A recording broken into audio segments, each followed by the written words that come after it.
तारिक साहब, ये बात फिर डेफिनेटिव है कम से कम आपकी जमात के। ठीक है, मरियम नवाज शरीफ साहबा कह रही हैं लाएंगे वो, तो ज़रूर इस पर बात हो जाएगी। लेकिन क्या ये बात डेफिनेटिव है? क्या आप समझते हैं कि, और वाकई शायद नंबर्स ऐसे ही हैं कि 20% चाहिए आपको टेबल करने के लिए, लेकिन सक्सेसफुल नहीं हो सकती, कामयाब नहीं हो सकती तहरीक अदम एतमाद? देखिए, होने को तो तहरीक अदम एतमाद कामयाब हो भी सकती है, बिकॉज ये हुकूमत आप देखें कि इनके इत्तेहादी जिस तरह के हैं और जिस तरह की स्टेटमेंट्स इत्तेहादियों की तरफ से आती हैं, जिस तरह चौधरी मंजूर साहब ने भी निशानदही की, और इवन वफाक के अंदर मैंगल साहब पहले अलग हो गए हैं, उधर इनकी कुछ 6-7 नशिस्तों की वफाकी हुकूमत है, पंजाब में इनकी को 8-10 नशिस्तों की जो है वो सूबाई हुकूमत है। तो बात ऐसी नहीं है कि ये बिल्कुल भी जो है वो अदम एतमाद कामयाब नहीं हो सकती। एक स्ट्रेटजी ज़रूर है, ज़रूर एक हिकमत अमली के तहत वो उसको टेबल किया जा सकता है, मगर इस वक्त जो हमारी तरजीह है वो ये है कि सेनेट के इलेक्शन के बाद एक लॉन्ग मार्च किया जाए, और एक हतमी लॉन्ग मार्च किया जाए जिसमें एक अल्टीमेटम दिया जाए कि हुकूमत मुस्ताफ़ी हो, और अगर नहीं होती तो हमारी जमात के तमाम लोगों के इस्तीफ़े, जो अरकान सूबाई असम्बली हैं, अरकान कौमी असम्बली हैं, वो क़यादत के पास आ चुके हैं। तो फिर हम इस्तीफ़ों की तरफ जाएंगे, क्योंकि आप ये बात ना भूलिए कि इस वक्त पंजाब में 2 बाई इलेक्शन हो रहे हैं, और वो मैंने ऑन ग्राउंड जाके देखा है कि पीटीआई के हालात कोई इतने अच्छे नहीं हैं। अब क्या, एक देखिए, एक हुकूमत है, एक रियासत है।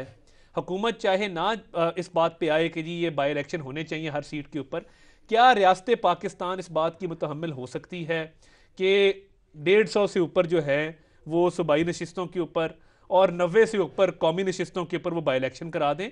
तो ये इतना सिंपल नहीं है, और जो हुकूमत हमारे से बातचीत भी कर रही इसी बुनियाद पे कर रही बट है। डॉक्टर साहब, एक रीजनेबल देखिए, रीजनेबल एक आर्गूमेंट तो ये जाता है ना, आप लोगों ने बात की, इस्तीफे आगे बुला लिए, पीपल्स पार्टी ने ले लिए, आपने ले लिए, सब ने बुला लिए, वो देने या नहीं देने उन्होंने कहा, आपने कहा जी हमने फैसला करना है। गवर्नमेंट ये प्रेडिक्ट करती रही कि आप बाई इलेक्शन भी लड़ेंगे, आप सेनेट का इंतखाब भी लड़ेंगे, आप ये दोनों काम कर रहे हैं, ठीक है करने चाहिए, लेकिन आपने कहा था जी कौन सा मामला, हम तो फारिग कर देंगे इन्हें। और ये ख्वाजा आसिफ साहब भी रिकॉर्ड के ऊपर, बहुत से लोग रिकॉर्ड पे, मरीम नवाज शरीफ साहबा रिकॉर्ड पे कि 8 के बाद आरिया पार हो जाएगा और इस्तीफे भी आ जाएंगे, ऐसा कुछ नहीं हुआ। तो ये एक नया रियलिटी है जो आपके सामने आई है कि बहुत सारी बातें ऐसी नहीं हुई पीडीएम के लिए या आपके लिए जो कि आप प्रिडिक्ट कर रहे थे कि हो जाएंगी। अब ये तरीके अदम एतमाद वाली बात पे मैं आपकी बात से इसलिए हैरान हुआ कि मरियम नवाज शरीफ साहिबा एक तरफ वो कह रही हैं ठीक है आएगी जब बात तो हम उस पर डिस्कशन कर लेंगे, एहसन इकबाल साहब को आपने सुन लिया, लेकिन वो खुद उनका ओपिनियन क्या है इस हवाले से, जरा ये एक क्लिप लीजिए।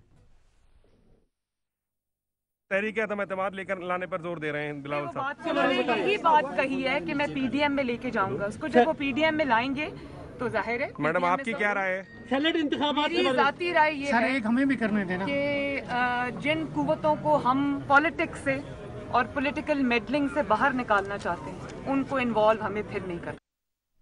अच्छा, एक हिस्ट्री है तारड़ साहब इसकी, जो सेनेट के अंदर हुआ, सादिक संजरानी साहब के खिलाफ तहरीक अदम एतमाद नाकाम हुई, बुरी तरह नाकाम हुई, नंबर्स थे, सब कुछ थे, पता ही नहीं लगा, और आज तक ये भी नहीं पता लगा कि किसने, पार्टीज में पता है आपको होगा या चौधरी साहब को होगा, लेकिन किसी ने उनको ये फिंगर पॉइंट नहीं किया कि भाई इन लोगों ने अपनी लॉयल्टी तब्दील कर ली या प्रेशर में आ गया, जो भी किया।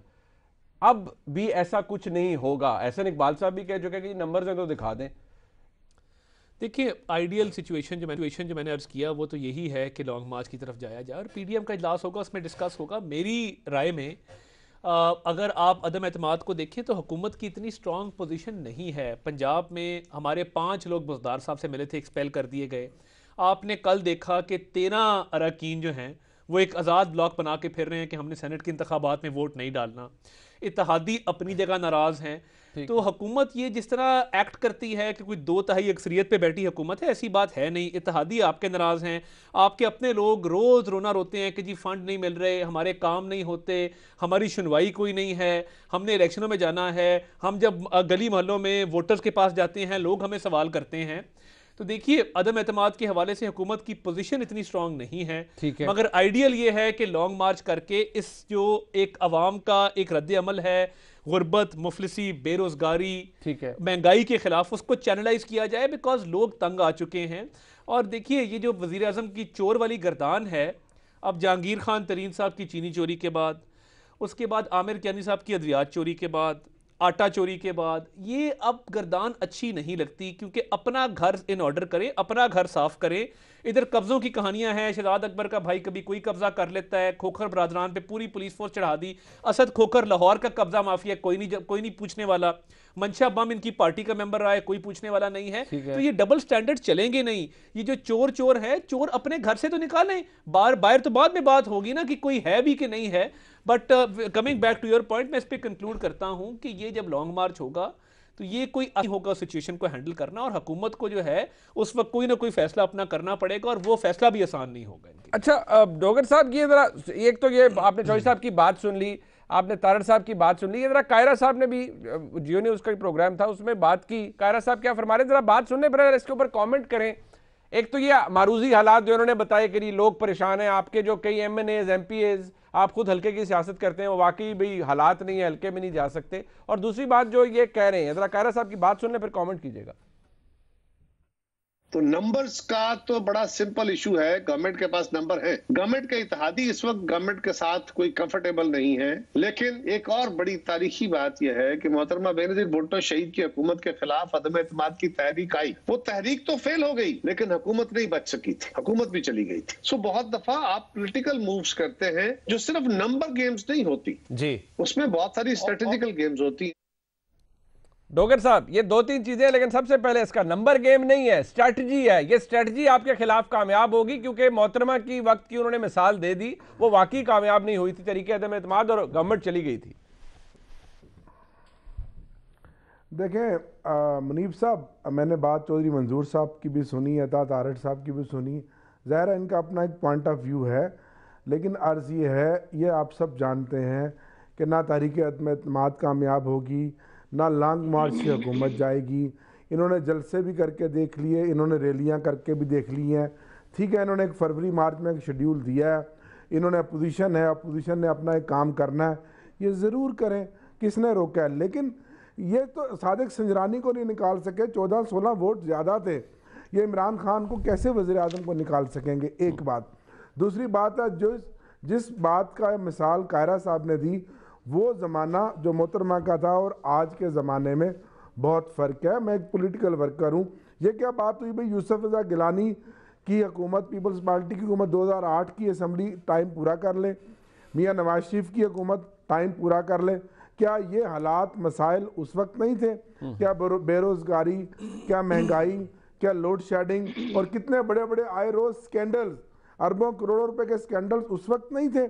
ठीक है, हम मानते हैं कि हमें एक बड़े चैलेंज पे हुकूमत मिली है, बड़े मुश्किल हालात हैं। 2-2.5 साल में जिस तरह से हमने मुईशत को वेंटिलेटर से उतारा है, कर्जों तले डूबी हुई जकड़ी हुई एक हुकूमत 50 साल के मसाइल को 2-2.25 साल में जादू की छड़ी से तो इमरान खान नहीं निकाल सकता। लेकिन अब आज अगर आप इन 3-4 महीनों की प्रोग्रेस देख लें, जिस तरह से हमारी दिन रात मेहनत के बाद अब मुल्क की मईशत आगे बढ़ी है, मुल्क अपने पाँव पे अपना खड़ा हो रहा है, और आने वाले साल 2-2.5 साल मुल्क की तरक्की के खुशहाली के साल है। डॉक्टर साहब, क्या ये बात दुरुस्त है? डॉक्टर साहब अर्ज सुनिएगा, आप हल्के की सियासत करते हैं, हल्के की सियासत करते हैं, रहता हूं सर। मुझे बताएं, आपके दोस्त, आपके कुलीग्स, MPAs भी दोस्त होंगे, MNAs भी होंगे, ये तारड़ साहब भी कहते हैं, ये चौधरी साहब भी कहते हैं कि आपके बहुत से कुलीग्स कहते हैं कि यार हम अपने हल्के में जाने जोगे नहीं रहते, महंगाई है और बहुत से मसाइल है। मुनीब साहब, ये पुरानी बातें हैं, रटते हैं। हमेशा जो बंदा हुकूमत में होता है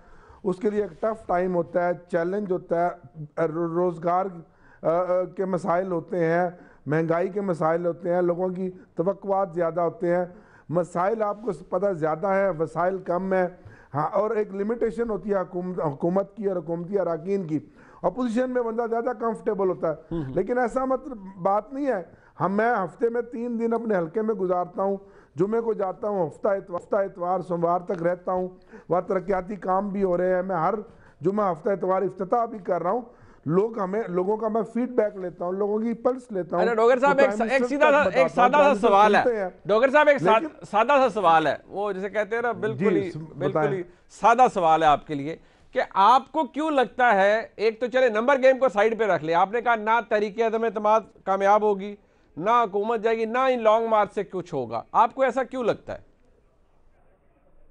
मुझे इसलिए लगता है कि मैं एक पॉलिटिकल वर्कर हूं, मैं कभी भी नहीं चाहूंगा मैं ये चाहूँगा कि मसाइल बहुत हैं, लेकिन इन मसाइल का हल इन असम्बलियों को पूरा वक्त करने में है। अच्छा जी। और अवाम 5 साल के बाद अवाम वोट की पर्ची के जरिए ये समझे कि अगर हमारी परफॉर्मेंस ठीक नहीं है, 5 साल में हम अवाम को कुछ नहीं दे सके, तो जिस तरह पीपल्स पार्टी राइट ऑफ हुई है, जिस तरह PMLN गई है, इस तरह PTI को भी अवाम की ताकत से वोट की पर्ची से, जो एक जमहूरी एक प्रोसेस है, इस प्रोसेस को आगे बढ़ना चाहिए। हाँ ठीक है, जिस बहुत सारी कुव्वतों का जिक्र किया, ये कुव्वतें हैं, ये इनकी रियलिटी है, लेकिन इसके लिए कम से कम आपको 5, 7, 8 असम्बलियां इसी तरह जानी पड़ेंगी, तसलसल के साथ असम्बलियां चलेंगी, चलनी लगेगी, लोग आगे बढ़ेंगे, इलेक्टोरल रिफॉर्म पे आए, 2023 के इलेक्शन को बेहतर करें, सेनेट को शो ऑफ हैंड, यानी कि 2023 तक आपका मशवरा ये सुकून करें, आपका मशवरा ये 2023 तक सुकून करें। चॉइस आपके पास नहीं, अपनी सियासत करें। हाँ नहीं, वो सियासत बिल्कुल ठीक है, सियासत करने से मना नहीं किया। नहीं, वो आप बिल्कुल, आपकी बात समझ आ गई है, आपकी बात समझ आ गई है। चौधरी साहब के साथ तो आपका ताल्लुक भी बड़ा पुराना है, उनको तो वैसे ही समझ आ गई होगी। चौधरी साहब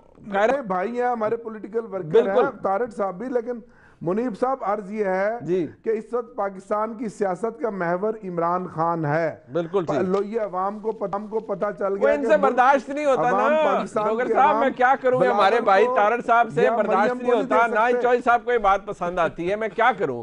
आप कहते हैं वो सियासत का महवर है, उनका ख्याल है कि ये आपके प्राइम मिनिस्टर सिलेक्टेड है और बकौल इनके गैबी ताकत है या बैसाखी है या फलान है। सर जब बिलावल ने अदम एतमाद की बात कर ली तो सिलेक्टेड का तो अब बात खत्म हो गई। अच्छा, अदम एतमाद तो जो इलेक्टेड वजीर आजम होता है, आईनी वजीर आजम, उसके खिलाफ होती है ना। अब सिलेक्टेड वाली बात तो बिलावल को वैसे ही खत्म कर देनी चाहिए। बिल्कुल ठीक हो गया, बिल्कुल। आज मरियम भी पार्लियामेंट में आ गई, बिल्कुल ठीक है, काम ही खत्म हो गया। डॉक्टर साहब ने गल मुका दी। वैसे मैं जरा चॉइस साहब, एक तो ये कि नहीं आप ये छोड़ दें सिलेक्टेड कहना, वो तो आपने सुन ली बात, लेकिन चॉइस साहब अगर मैं कायरा साहब की बात को रिपीट करूं, चॉइस साहब कि उन्होंने बीबी के दौर की मिसाल दी, वाकई नहीं हुई थी तरीके अदम एतमाद कामयाब, लेकिन आपको याद है, आप मुझसे बहुत बेहतर जानते हैं कि हुकूमत जिन हालात में उस वक्त गई वो बहुत से और मामलात थे, तो आज तो ऐसा कुछ नहीं है इस हुकूमत के खिलाफ। चौधरी साहब नहीं, देखिए एक हालात बनते हैं, मसला ये है कि डोगर साहब कह रहे थे कि हमें डोगर साहब कह रहे थे कि हमें जो है वो 5 साल पूरे करने दिए जाए। तो अगर किसी हुकूमत को जमहूरी तरीके से, आईनी तरीके से घर भेजा जाए तो वो कोई गैर आईनी बात तो नहीं है जो बिलावल साहब ने की है। रही बात ये कि ये कह रहे हैं कि जी अब उन्होंने मान लिया है, अब शौकत अजीज के खिलाफ भी हम अदम एतमाद की तहरीक लेकर आए थे, चौधरी अमीर हुसैन, क्या वो अवाम के नुमाइंदा लोग थे? और यहाँ पे तो शौकत अजीज जैसे, तो मोइन कुरैशी जैसे आ जाते हैं, ऐसे इमरान खान को लाया। हम किसी उन कुव्वतों से सिर्फ ये कहते हैं, पाकिस्तान पीपल्स पार्टी ने तो कभी उनकी मदद नहीं मांगी, पाकिस्तान पीपल्स पार्टी तो उनके बावजूद आ जाती है, कभी वो कौमी इत्तेहाद बना देते हैं, कभी कुछ बना देते हैं। हम उनको कहते हैं कि ये आपका काम नहीं है, आप जरा पीछे हटे। अब हालात ऐसे पैदा हो जाएंगे, मैं आपको आज आपके प्रोग्राम में कह रहा हूं कि ये फरवरी मार्च के अंदर एटमॉस्फेयर ऐसा बन जाएगा, आपके सामने बन जाएगा इंटरनेशनली और नेशनली, कि आप सब कहेंगे कि ये जो बिलावल साहब ने बात कही है या जो जरदारी साहब ने कल मुझे बात कही है कि हम हर तरफ से इन पे वार करेंगे, तो हर तरफ से वार करने का मतलब ये है कि हमने ड्रॉप नहीं किया, ना रैलीज ड्रॉप कर रहे हैं। हम होस्ट हैं, हैदराबाद के और सरगोधा के होस्ट पाकिस्तान पीपल्स पार्टी है, बाकी जगह पे नून लीग है, किसी जगह पे JUI है, किसी जगह पे कोई और पार्टी है। लॉन्ग मार्च से बरदार नहीं हुए, हम शटर डाउन से दस्तबरदार नहीं हुए, पहिया जाम से दस्तबरदार नहीं हुए।